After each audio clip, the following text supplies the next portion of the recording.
Halkor! Pozdrav ekipo! Winton Styles ovdje i reći ću vam sve o onom tamo Bakuganu. Ali to nije moj Bakugan, pripada našem psu Lightningu. I kako on ne može govoriti, ja sam njegov službeni pseći predstavnik.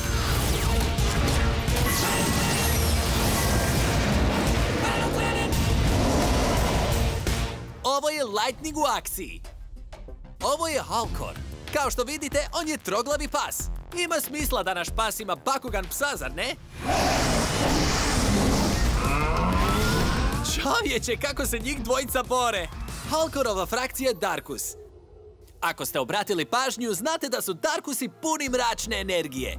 Neki od ostalih članova Darkus frakcije su Maxotaur, Garganoid i onaj štakor Nilius. Halkor ima prilično neobične moći kad se bori, kao Umbral Slash. A ova je baš posebna, Prismatic Bolt. Ovo je jedno od Halkorovih karata. Bombastično! On ima B moć od 300 bodova, a procjenu štete 2.